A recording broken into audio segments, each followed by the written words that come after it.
Hi, everybody. This is Eugene here. And hi, I'm Zuan. Zuan, how are you doing today? I'm okay, pretty Okay, good. yeah, actually, we are here today to share with you a beginning of something extraordinary that we are starting. Maybe you want to talk a little bit about it, Zuan? Okay, so today we would just like to share about a new project which we felt God has led us to shine light in this topic, and we would like to name it Project Overflow. And so, what Project Overflow is about is how to move from being a survival state out of that into overflow. And now Eugene will actually share with us why is that important. I guess a lot of us are living in a place of just enough, right? And everyone hopes to have more money and more money, more things, more lifestyle.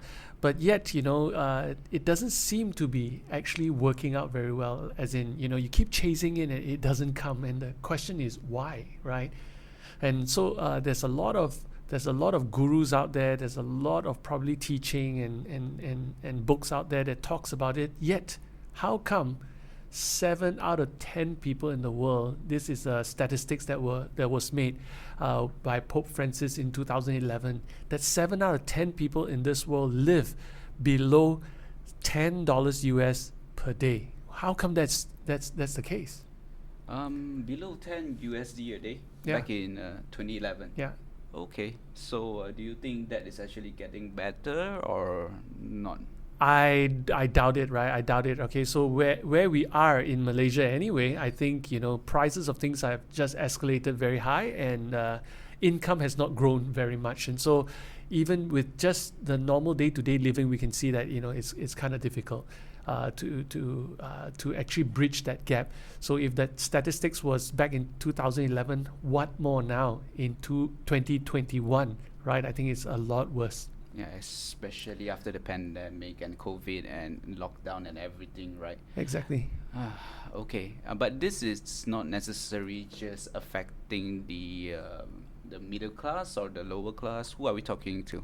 Actually, we are talking to the statistics actually show for a worldwide number of people, right? So we're talking about 4.4 billion then over 7 billion people. So if we're talking today, then it's much more. But I think the reason why we're starting this and wanting to come out to talk to everyone is because we are very very concerned with this what we call the urban poor, right? Mm. So the urban poor is actually those who are actually those who live in cities and make an income.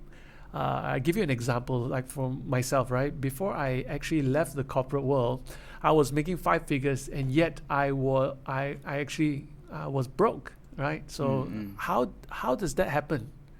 How Mm. does that really happen, right? So I was asking that question and trying to find answers to how do I get, how do I not just get by, but now win that race.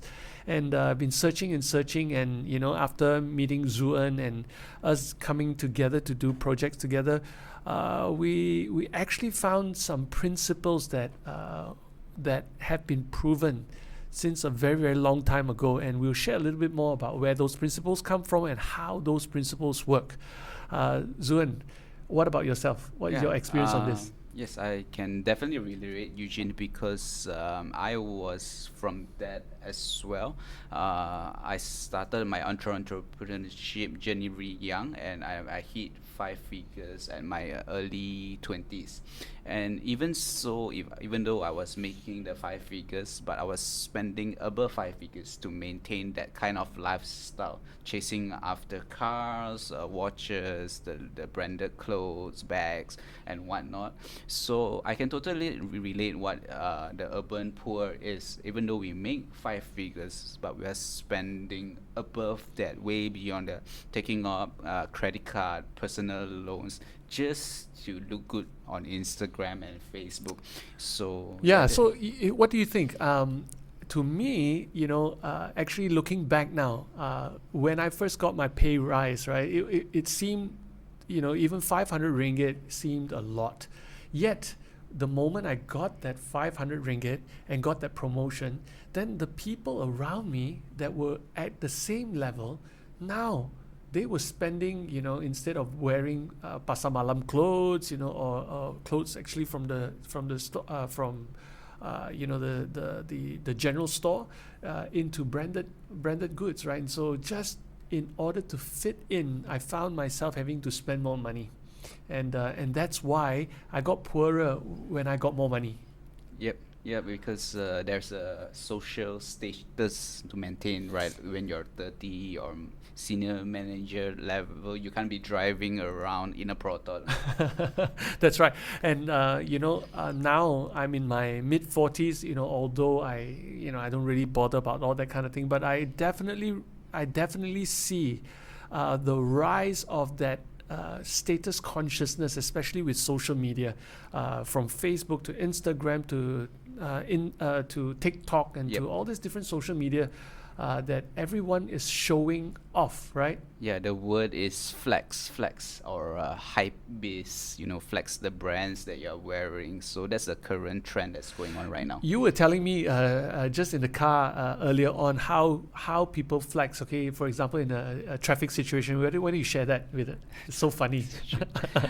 Okay, so I think you guys can also relate to this if you scroll through your social media. I mean, like, we're not against this, but if you see there's this trend going on, let's say you're stuck in a jam, and people tend to take a photo like, today I'm got caught in a jam, but the photo or the post is not showing the jam.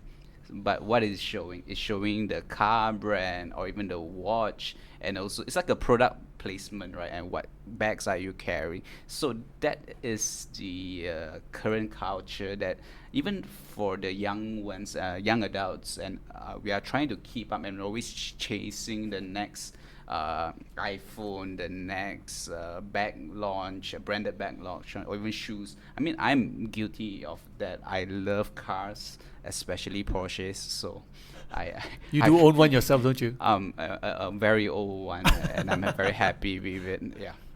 Okay, so yeah, flexing is one thing. I think Zuen just explained what flexing is. The other thing is something called instant gratification. I think in this world of instantaneousness, right? So we have the microwave. When we order food, we want it now. If it doesn't come now, then we give it 1 star. Right? If it comes now and it's got to still be hot and it's still got to be good, the delivery must be excellent, then we give it 4 star, and not even 5 star, right? So instant gratification is such a huge thing for us, right? We order something from China, and we, from one of these online shopping sites, we expect it to come within 3 days. And if it doesn't come within 3 days, we're saying, oh, it's got lost, or the seller is terrible, and we actually complain about it, right? Another thing is actually accumulation of debt. That's the other thing. Maybe you'd like to talk about that. So, okay, this is just my point of view, because of all this instant gratification or instant need to not just gratify ourselves. I feel it's also to satisfy other people, what they think about us, especially when we go back during Chinese New Year and Raya is coming up, right? Yeah. There's always this expectation to show people that, hey, I got a new car, or where do you stay, what's your postcode address. If it's Bukit Damansara, then wow, we are doing well, right? But if we say somewhere like Kuala Selang, or like, hey, why are you staying there? So I guess all this to please people, that actually causes us to make a lot of irrational decisions, and a lot of that, for me, in my circle of friends, when I sit down and talk to them, most of the time when people get into debt, it's not because if they are involved in an accident or someone in the family is hospitalized, then okay, that one we will talk about in another episode about insurance and all that. But most of the time it's actually retail spending. Really think about it. Yeah. It's retail spending. It's that trip that you take. Okay, even now, if you tell a friend, I mean, in my early 30s, if I tell a friend I am going a holiday in Bangkok, It's like, huh, what? Bangkok? Shouldn't you go to Europe or Maldives or all these places, right? Exotic places, right? Yeah. I know. Atas. Atas. The young one call it Atas. Yeah.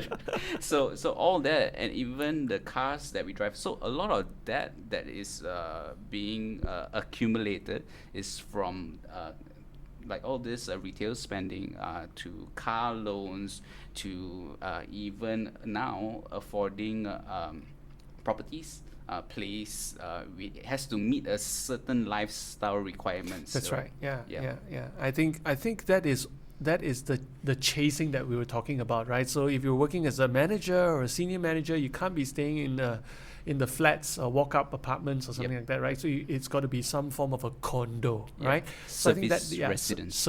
Oh, that's right. Service residence nowadays. That's the Yep. big thing, right? Beautiful and Instagrammable at every single corner.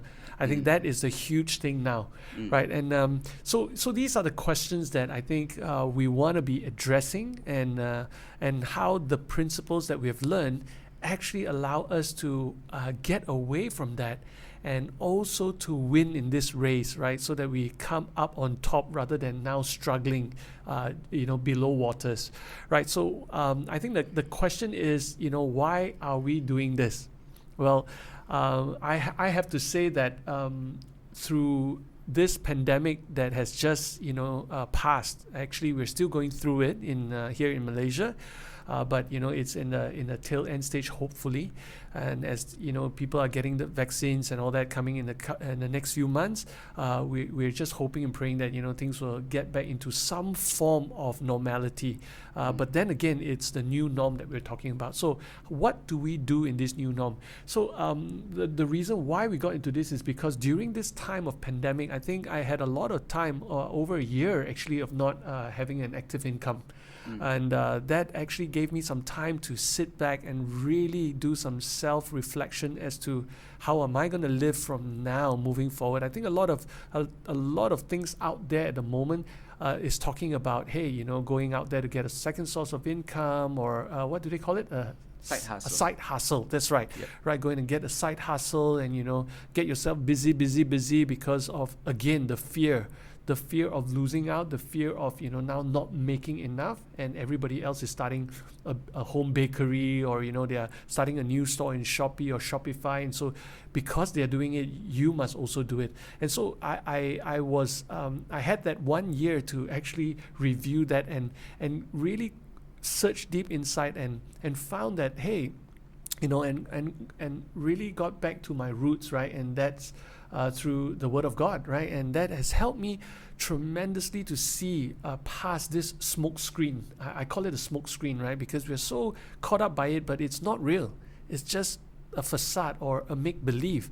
And when it comes down to reality, I was with my family and they were saved. We were all home.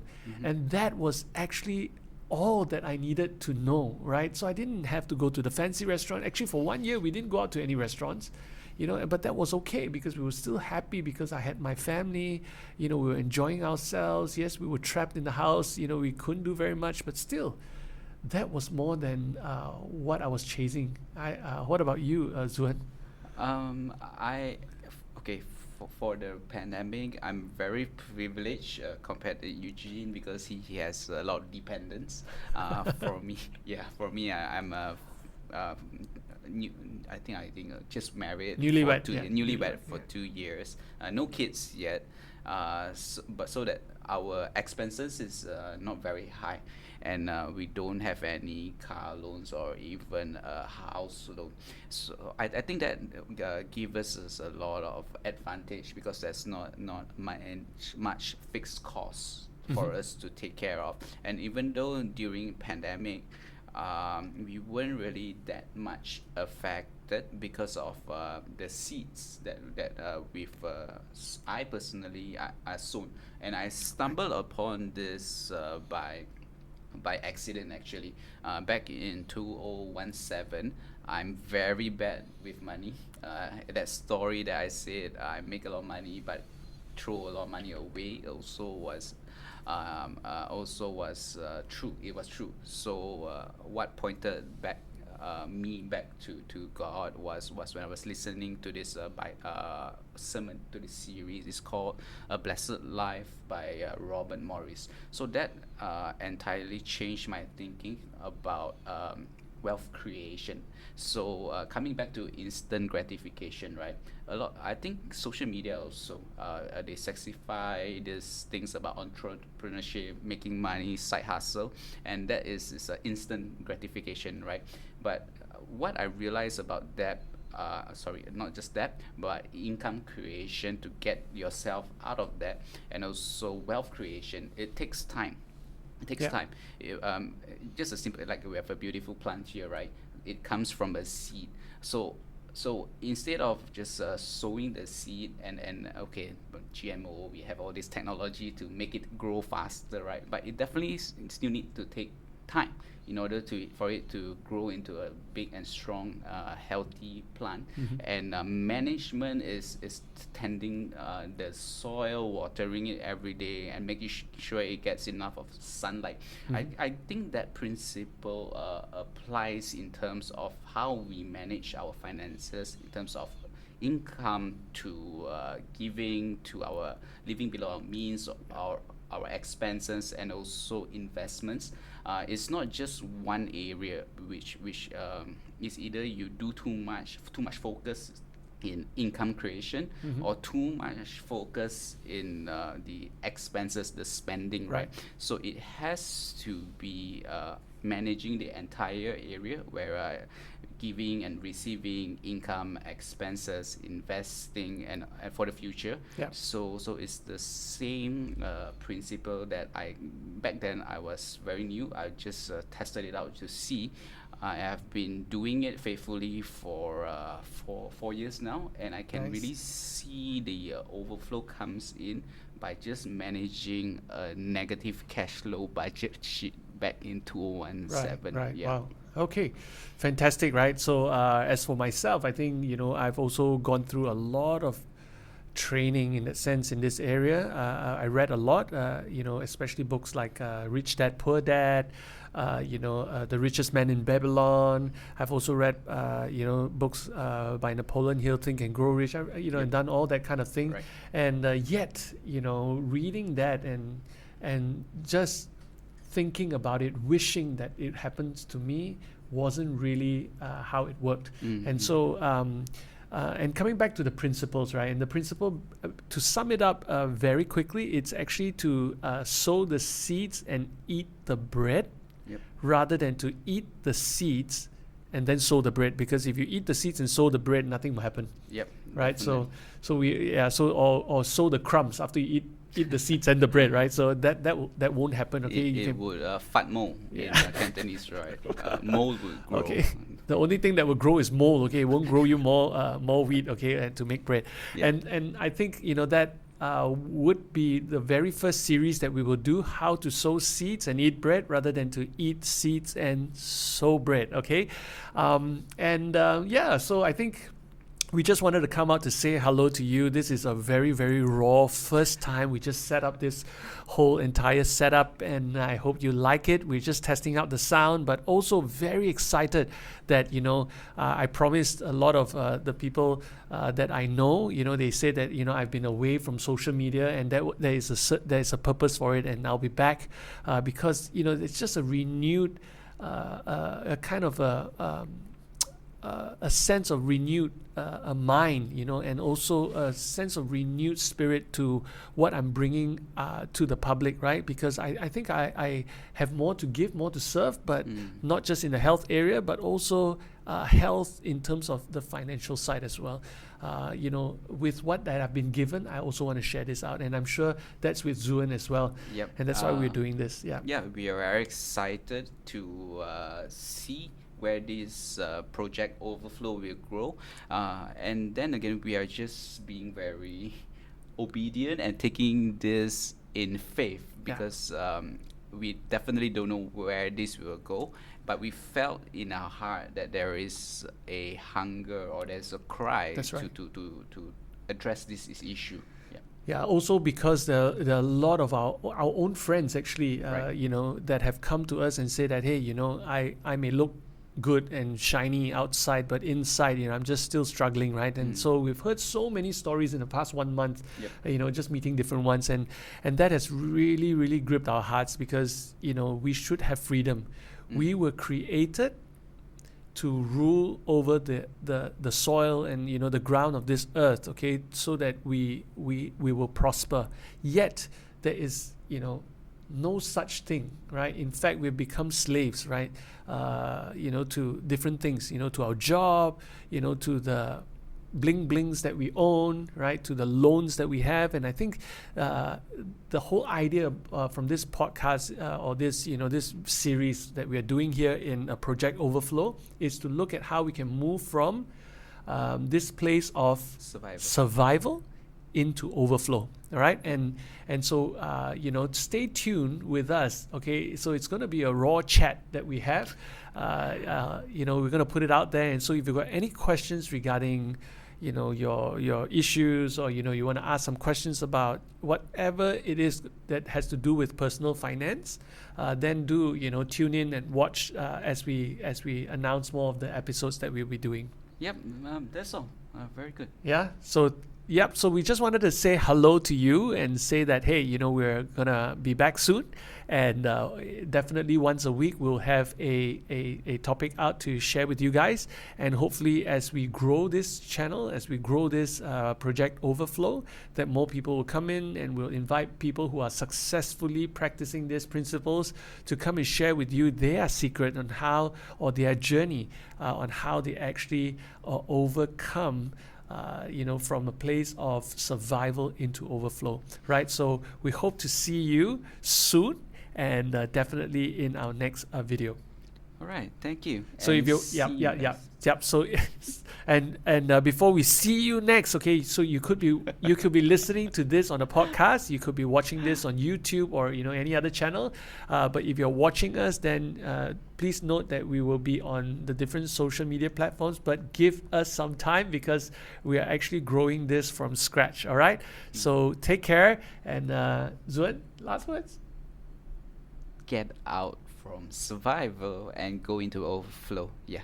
So hopefully from this series, we want to push that message, how to help people to get up from survival and get into overflow as quickly as possible, but by managing your personal finance well. Okay, so we'll see you again in our next episode, where we will be talking about this getting out into overflow. All right, take care, and God bless you. See you again. Bye-bye. Bye.